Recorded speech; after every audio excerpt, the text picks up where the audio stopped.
देना चाहेंगे, शारदीय नवरात्र शुरू हुआ है कल से। शारदीय नवरात्र की पूरे देश भर को तो बधाई। और शारदीय नवरात्र मतलब दशहरा भी इसी में शुरू होता है और सत्य पर असत्य पर सत्य की विजय के रूप में इसको देखा जाता है। और ऐसी हालत में देश में, दुनिया में जिस तरीके की परिस्थितियां पैदा हुई हैं, वह वाकई अपने आप में बहुत ही चिंताजनक है।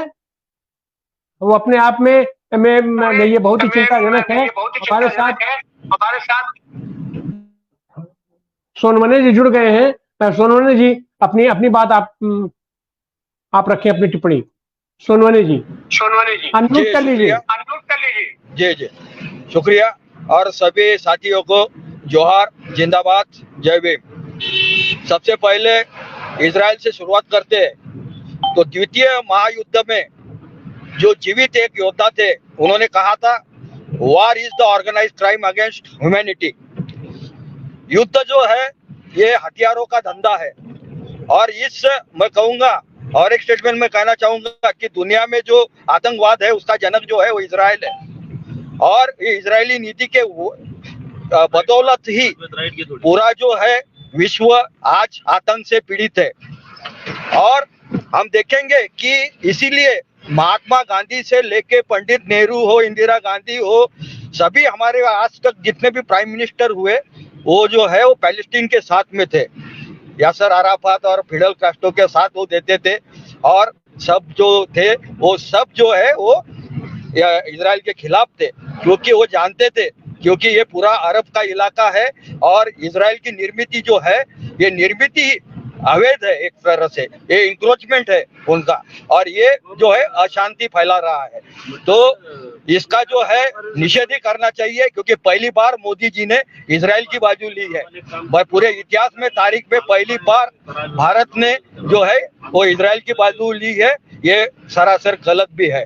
और रही बात अभी आपने जो मणिपुर की बात कही कि मिजोरम में भी नॉर्थ ईस्ट में जो होने वाला है, तो नॉर्थ ईस्ट में हम देखेंगे कि मणिपुर में जो हादसा हुआ, तो कुछ पत्रकार है जो इजराइल में चले गए। अभी 20 लोग गए अभी इजराइल, मतलब इंटरनेशनल वीसा उनको आसानी से मिल गया।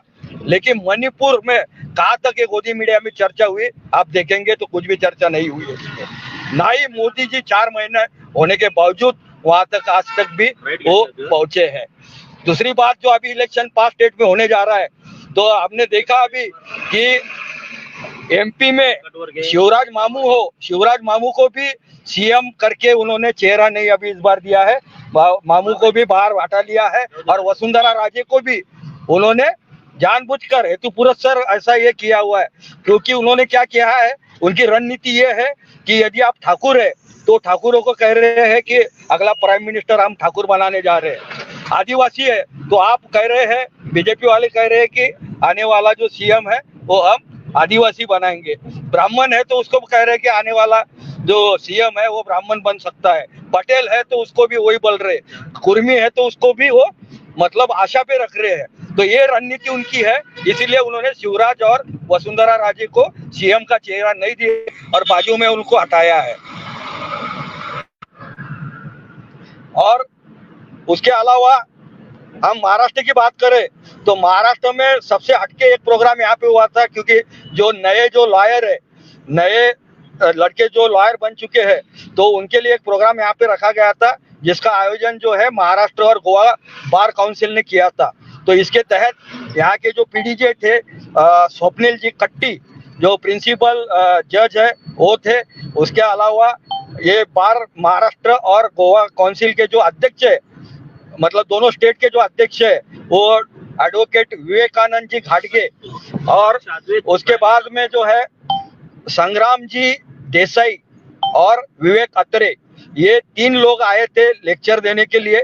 तो उन्होंने कई बातें जो है, तो सबसे ज्यादा तो मैं कहूंगा कि आने वाले कल में जो इंटरनेशनल जो फर्म है जुडिशरी के, वो भी उतरने वाले हैं। तो यहाँ पे पुरजोर तरीके से उन्होंने प्राइवेटाइजेशन जो वकीली क्षेत्र में भी आने वाला है, उसका भी उन्होंने पुरजोर तरीके से विरोध प्रकट किया।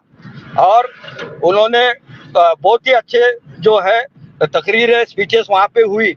उसके अलावा जो यहाँ पे एक जनजाति जो है फांसी पार्टी जिसको हम बोलते हैं, जो फांस डाल के जो जानवर तितर बटेर वगैरह पकड़ते हैं और शिकार भी करते हैं, तो सबसे ज्यादा जो मजलूम है वो फांसी पार्टी होते हैं। क्योंकि जिस तरह से कहीं पे भी बॉम्ब स्फोट हुआ तो मुसलमानों को उठाया जाता है, उसी तरह कहीं पे भी चोरी हो तो ये फांसी पार्टी समाज के जो आदिवासी है उसी को उठाया जाता है। तो इसके लिए एक संवाद यात्रा का आयोजन किया गया था, जिसका समारोह जो है वो हमारा यहाँ पे जो जलगांव जामोद है वहाँ पे संग्रामपुर तहसील पड़ता है, तो संग्रामपुर तहसील में निवाना गांव में इसका समारोह सत्र हुआ, जिसमें कि परिवर्तन की पाठशाला ये उपक्रम यहाँ पे जो चलता है, तो उसके तहत यहाँ पे अच्छा प्रोग्राम हुआ। तो जिसमें कि यहाँ के जो एडिशनल एसपी साहब है थोराट साहब वो शामिल हुए थे। उसके अलावा पुणे के सामाजिक कार्यकर्ता है जो खुद भी आदिवासी फांसी पार्टी है, नामदेव जी भोसले, वो भी शामिल हुए थे और हम लोग भी उसमें शामिल हुए थे। और मतलब पुलिस और जो फांसी पार्टी है इनके बीच जो है वो एक संवाद स्थापित वहाँ पे किया गया और संवाद यात्रा का वहाँ पे समारोह भी हुआ। इस तरह से हमने देखा कि पूरे भारतवर्ष में हम तेलंगाना की यदि बात करते हैं तो देखेंगे कि केसीआर ने जो काम किया हुआ है लीजेंडरी काम है उनका। कोई भी क्षेत्र हो, भारतवर्ष में पूरी जगह पे बेरोजगारी बढ़ी हुई है, लेकिन उन्होंने बेरोजगारी का भी मुकाबला किया और वहाँ पे रोजगार उपलब्ध कराए। उसी तरह उन्होंने जो मजलूम है उनके लिए, जो गरीब लोग हैं उनके लिए उन्होंने पेंशन योजना चालू की, किसानों के लिए भी उन्होंने काफी मददगार वो साबित हुए। और दूसरी सबसे अहम बात यह है कि सीपीआई हो, सीपीएम हो, सीपीआई-एमएल हो, लिबरेशन न्यू डेमोक्रेसी, ये इसके अलावा एएमआईएम जो है ये भी केसीआर के साथ है, इसलिए तेलंगाना में उनकी जीत जो है वो तय है।